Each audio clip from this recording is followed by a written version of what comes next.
The official Attack on Titan VR game is finally here. But how good is it really, and should you play it? Let's dive right into it. Attack on Titan is one of the most important and beloved series of all time. And not only does it have a huge fan base, it also is a generational piece of media that for a lot of people became their first introduction to anime. So knowing that an official VR game based on this popular franchise was in the making, it got a lot of people hyped, to say the least. So when they finally dropped their first teaser trailer, this hype only grew bigger. But shortly after came a long period of silence, with speculation that the game might have gotten completely cancelled. Luckily, the developers did announce that the production was still in full swing, although it would get delayed not once or twice, but multiple times. The fateful day did finally arrive, where we as the players got the release of the first 2 chapters of the game with its final name of Attack on Titan Unbreakable. However, to the disappointment of a lot of users, the graphics seemed like a big downgrade to what they were expecting, with even the gameplay trailer showing some big frame drops and glitches. But not all is as bad as it might seem at first, so let's break it down. The developers known as Universe made sure to first only release this game in early access. That means that still a lot of changes could be made before launching their full version 1.0. Of course, this also means that users will only be capable of playing a portion of the game at a lower price point of just $5. But more importantly is that it is available on the Quest store with no PC VR options or upgrades possible. And don't worry, even if you're the most hardcore Attack on Titan fan, or if you haven't seen the series at all, you won't require any prior knowledge of the source material when you're playing this VR game, because all the context that you need is helpfully explained during their brief opening segment, where the Titans are still hunting down humanity and where you will be playing as a new recruit to the Survey Corps. And with a lot of familiar faces, like Mikasa and Armin, as well as Levi, accompanying you throughout your journey. Now, other Survey Corps members will also make an appearance during your missions, but unlike the main cast, these will not assist during your combat. Now, once you finally turn on your game, you will be put into a simple tutorial. This is mainly done to get you accustomed with the straightforward control scheme, which gives you your own omnidirectional mobility gear, also known as ODM, so that you can grapple across the city, similar to Spider-Man in real life, making it perfectly suited for VR controllers. But do keep in mind that this game might not be best for people that are new to VR, especially if you're prone to motion sickness, since this game uses a lot of quick movements that can even give some VR veterans some complete disorientation. But going into more detail about your ODM gear is that next to the ability of letting you fly across the city, it also doubles as your weapon, where you will have to precisely slice through the neck of the Titans to be capable of bringing them down. But what makes it so cool is that you can also choose to slow them down by slicing off a limb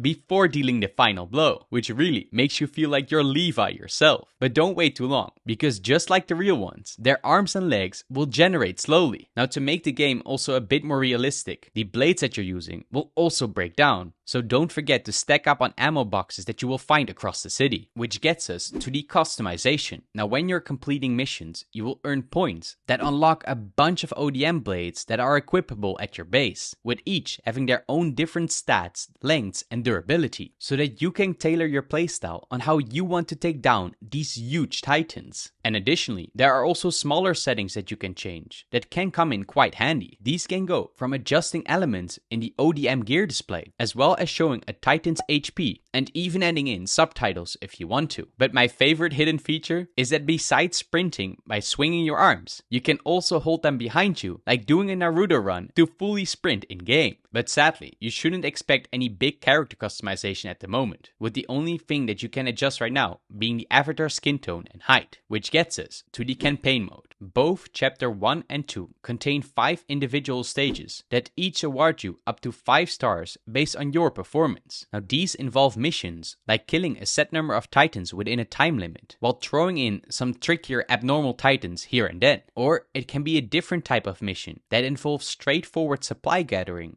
and the defending of strategic locations. But most of these get quite repetitive very quickly, because while it feels great to take down a bunch of titans quicker than expected, it doesn't feel as special anymore the fourth or fifth time again. But most of these stages were probably made and designed with the upcoming co-op mode in mind, which could give a big twist to the game. And another nice thing that they added to the options for the campaign mode is that you can choose to have either Japanese or English voice acting, and to play the entire game either seated or in standing mode. But we should also talk about the elephant in the room, which are of course the graphics, because the presentation will need a lot of more work, since there are fan games out there who blow the graphics of this game completely out of the water. And while the argument can of course be made that these games can pull off such visuals thanks to the use of PC VR, there are also examples of things like Attack on Quest, which still looks better in certain ways than this official title. And even though some character models like Levi or Mikasa's still look fine on the Quest 3, it is the design of the titans that sometimes makes it hard to look at. And while we shouldn't always judge just for the graphics, with the perfect example of games like VRelity becoming a major hit, it is also the performance that often has some big issues, because during some of the missions where there are multiple titans on the screen, it can cause some noticeable frame drops. And that is not even mentioning some of the buildings or the grass that often look like they were painted straight on the floor. Now, it is not all bad, but it does feel disappointing with such a big name and funding as Attack on Titan seems to miss the mark here quite hard, which gets us to the final conclusion. Attack on Titan Unbreakable is the first official game from this franchise that makes its way into virtual reality, and while it still requires a lot of work, its early access offer of the first 2 chapters at just $5 will still give you some amazing thrills, especially if you're a fan of the series. And keeping in mind that with the brand new co-op mode and full campaign, the game can completely make itself into a full package, with all that's being left is brushing up on some of those visuals to make it look slightly more crisp like the fan games that we've had in the past. But overall, I am sure that you will still enjoy Attack on Titan in virtual reality. But that's not all, because we also had some other must-play games for your Quest headset. So click on the video that you see on screen right now to make sure you don't miss out. And of course, stay awesome.